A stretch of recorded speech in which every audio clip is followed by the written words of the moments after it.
I hope this live stream finds you wherever you are. My name is Mervell. Welcome to my YouTube channel. I hope you guys are having an amazing day so far, and happy Martin Luther King Day, because today is a federal holiday in the U.S. Most people, the students are not going to school today. School is not in session in memory of the famous Martin Luther King. And also, some people, depending on your job description or what you do for a living, some people are home due to the federal holiday today. So today it is an important day for Americans, especially Black Americans. All right. And yes, with that being said, how are you guys doing? How was your weekend? I understand that it's Monday. Most people, including me, don't like going to work on Mondays at all. If there was anything I could do to stay home, I would have done it. Or if I had enough vacation time that I could use, I probably would have taken Monday off. But because I don't have that type of luxury, plus today, not only that it's a holiday, we get, paid a little bit good. We get paid good on holidays, and I'm working overtime on the top of that. So, all of that being said, guys, I wanted to come on real fast and, interact with you on this topic that you clicked on. I'm sure most of you guys are very, very curious to hear what I have to say. But before we get into that, please do me a favor, hit that like button so that YouTube algorithm can send this live stream to many people out there. Don't be greedy. Don't just be the only one watching this live stream. So we want a decent amount of people in the chat watching so we could all have this conversation and kind of get to the bottom of this issue. And you guys let me know in the comment section what you think of the topic. And that's how we learn from one another and come up with solutions that our beautiful African continent is facing nowadays. So I'm going to allow between 5 and maybe 10 minutes to get at least 5 or 10 people in the chat. Then we'll get the ball rolling. So if you're just tuning in, please let me know in the comment section where you're tuning in from. And don't be a stranger.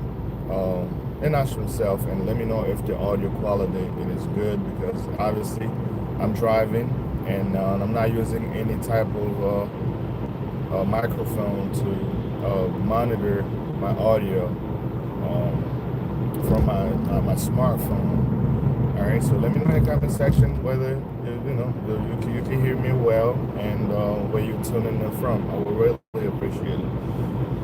In the meantime, I'm just going to keep watching the numbers, and if I get between 5 and 10 people in the chat, then we'll get this a live stream moving. I'm sorry, I can't go live with 1 people in the chat or 0, so I'm just gonna give you more time. And guys, when you tune in, then we'll go from there.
like, share, so we have more people in the chat, and then we'll get this started.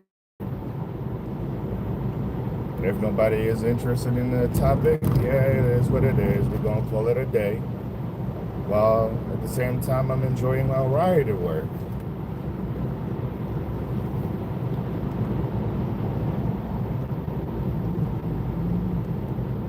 Might as well drive, right? While people are deciding whether they want to click and discuss this topic or not. For some of you already watching, give me a like and share this live stream with a friend. Or not, which is fine.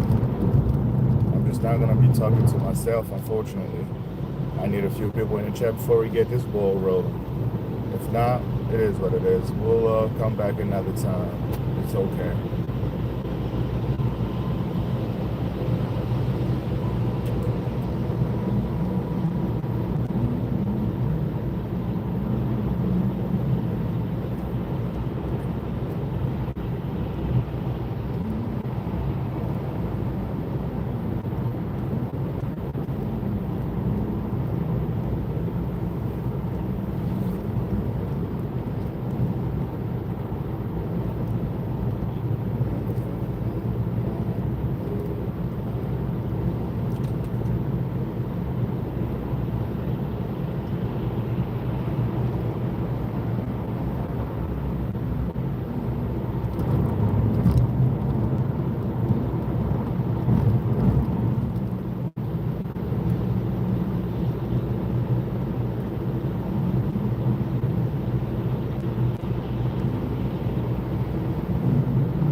Looks like we got quite a few people in the chat. I was very hopeful.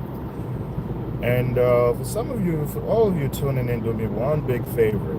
Hit the like button and share this live stream with a friend. If you are interested in this topic, we can talk about it. Without further ado, let's jump straight to today's live stream. Ladies and gentlemen, in case you didn't know and you're tuning in for the very first time, my name is Mervell. I'm from Democratic Republic of Congo, but I do live in America permanently. I travel back and forth to do business and visit family, of course, because the long-term goal is to move back to the motherland. But until then, we are still here making money, all right? So, and that's also going to be in the center of the topic of today that I decided to have a chat with you guys. And you let me know in the comment section below some of the points that I'm going to make throughout this video. And I'm very curious to hear your opinion on that one. But without further ado, let's jump straight to it. Guys, personally, I believe that most Africans are leaving the continent due to poor governance of many African leadership, right? The African youth will rather move overseas to look for employment opportunity rather than staying in a continent because the infrastructures are not planned ahead of time by the governments to allow business models to thrive or develop in our country. There are entrepreneurs who are doing the best they can, but the lack of infrastructures on the continent, it is making it more and more challenging for, you know, whether small or big businesses to make the kind of money that they should and employ as many people as possible. Ladies and gentlemen, just electricity alone, for instance, coming from a place like the Congo, we do not have electricity 24/7, and nor is any other African country. But in Congo, it is so constant that if you run a business that is solely dependent on electricity, you are pretty much screwed. My thing is, when Africans come they move to the West, they enjoy the infrastructures that's available here. They make money, but then they still want to move back to build infrastructure, to build businesses, to empower and inspire other young Africans who have the same kind of mindset. The problem with that is, with the continent, is because the infrastructures and the willingness by the government to invest to the youth, it's so small that many Africans feel the needs to go abroad at places where governments actually care about the people. The biggest issues that we have in African leadership is also that personal interest. Most African leaders, they prioritize their personal interests rather than the national ones. When nationally people feel marginalized, that the government is really not doing enough to assist them, people are going to want to look for other alternatives that is more favorable to them so that they're able to take care of their family. Most parents want their kids to go to school. Most parents want their kids to have a better education. If you do not have a better universities that are more like international standards, students or people who can afford it, they will want to go to places where it is valued the most. Let's face it, many people going to school in Western countries, they are seen as actually they see meritocracy in them versus some of our African sisters, brothers and sisters in the continent. It does not mean that universities don't educate Africans good in the continent, but they're a great university. But because of the way it is seen, that if you went to university in Western countries, you are assumed to have the meritocracy and the level of intellect that is more wanted or needed on the market, whereas the reality is far more different. I went to college here with certain people who have no idea what they're even doing, right? They pay people online to do homeworks for them, and when they graduate, they get a job. They have no clue what they're doing, and these services are available here in America. You know what I'm saying?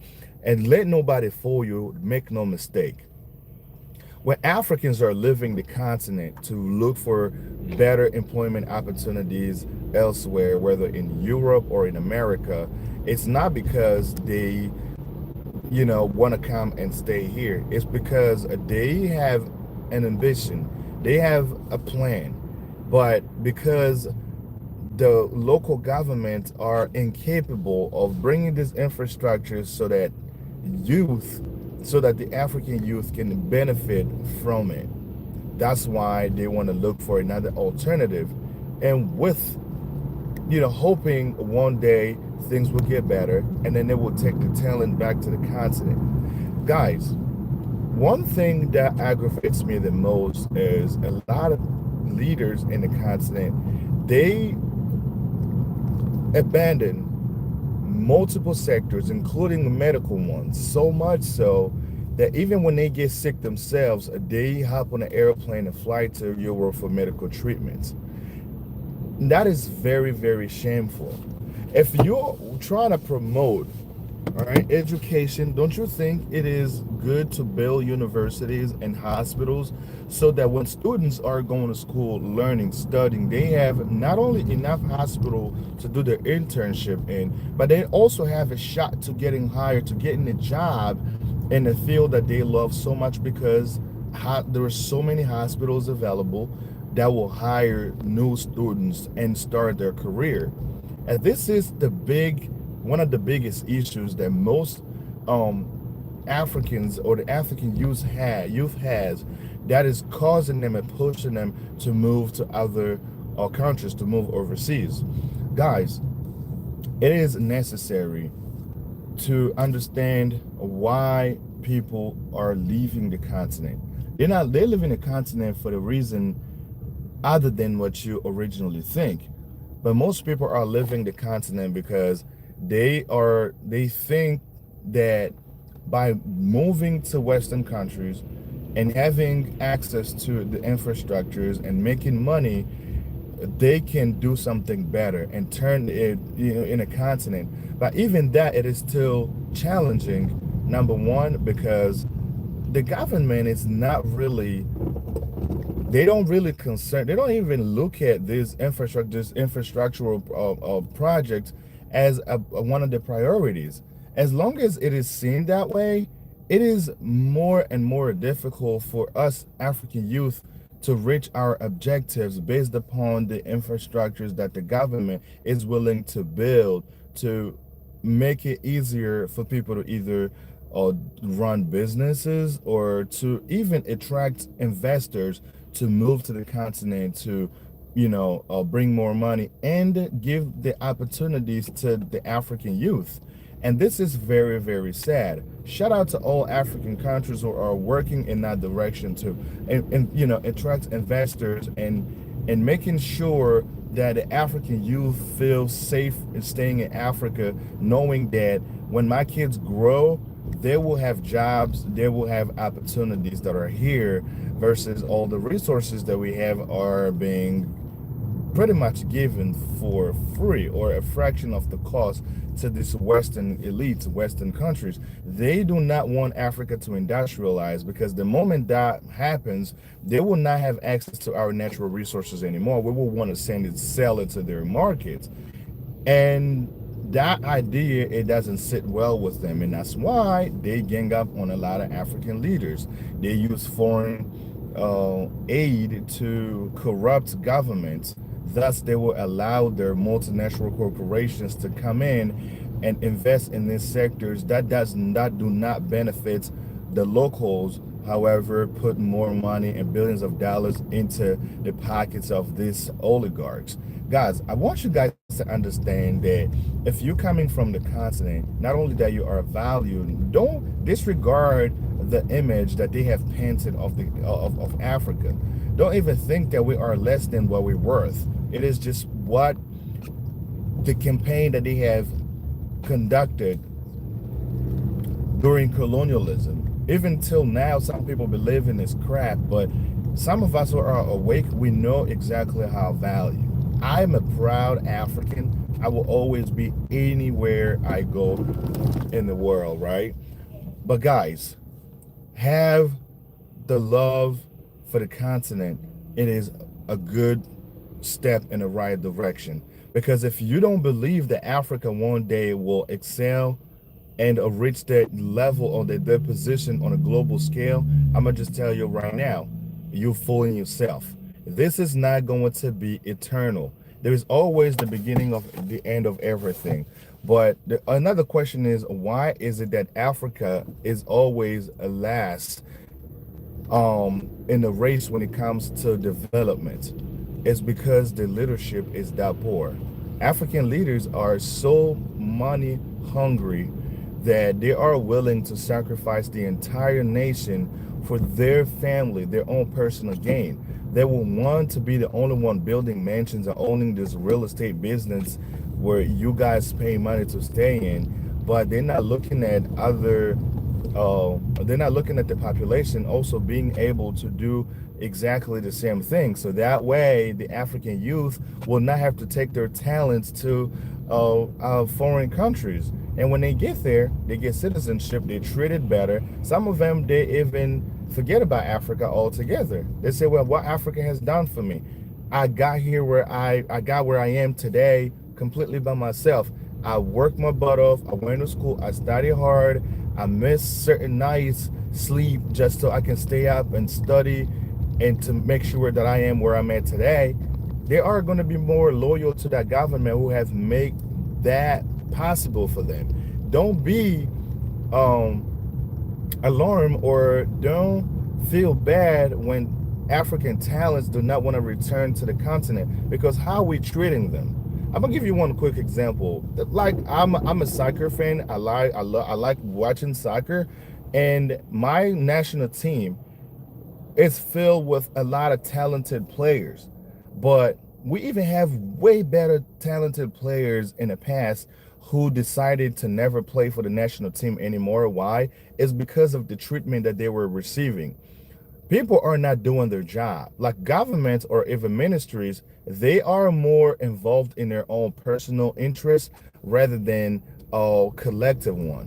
When players play and they do not receive the incentive, they do not receive what they were promised in terms of money or whatever, they are going to feel frustrated. And the same players, when they work, they play for their clubs and they getting the money that they were promised, right? They getting everything, that is worth their efforts.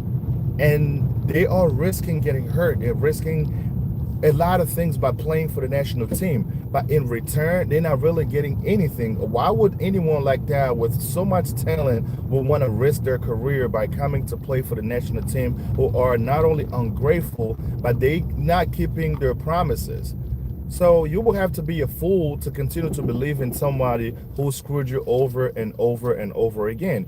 And I feel for them, right? That is kind of exactly what is happening with with African leadership, right? Most African presidential candidates, when they are trying to get elected, they come to your neighborhood, they send people, they even in most cases they even corrupt certain people to give money so that they can get votes. The moment you give them your votes, they are elected in the office. Everything they ever promised and talked about, it goes straight out the window. They purchase a property in the most prime neighborhood, knowing that you guys cannot afford properties in those particular area. Therefore, you're not going to be able to go after them and talk to them face to face to remind them of the promises that they have made before they were elected presidents or House of Representatives and so on and so forth, right? And this is kind of like how this has played out. That's why personally I don't even vote, whether it is here in America or even when I was in the Congo. Like I never was interested in voting because all of these politicians are the same. They will tell you exactly what you want to hear, but when it comes down to implementing the same exact thing that they preached about while they were running their campaign, it turns into excuses. Oh, I wasn't aware. I didn't know what to expect. It runs far deeper than that. Oh, even the president doesn't even have control over this. Da da da da. Listen, we're not stupid, right? And that's why I personally encourage Africans, especially young Africans living abroad. All the money you're making, don't ever just go back home, do your studies, right? Learn the market and invest your money. Create your income.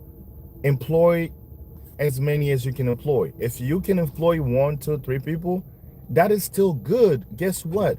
You just help the Congolese government who's incapable of creating jobs so that the youth have a place to go to every day and have a salary at the end of every month, right?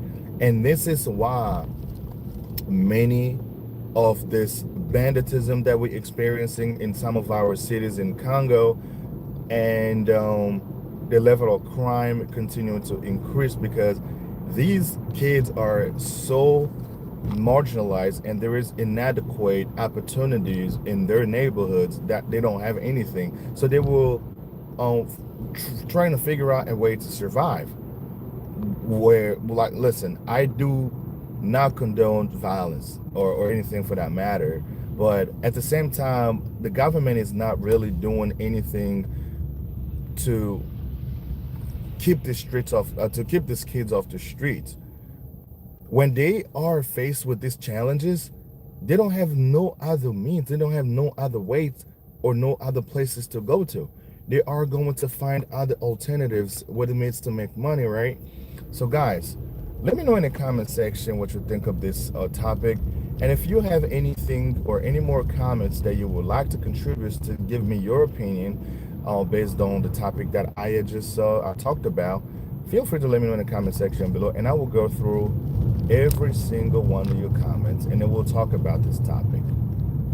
And do me a favor, hit the like button kindly and share this live stream with a friend who you think may be interested in this topic. Then we could have more civil conversations about that. Please stay tuned and keep those alerts turned on so when I drop another video, you guys are notified. Until the next one, I'll see you guys soon. Happy Monday and have a fantastic start of your week. Peace.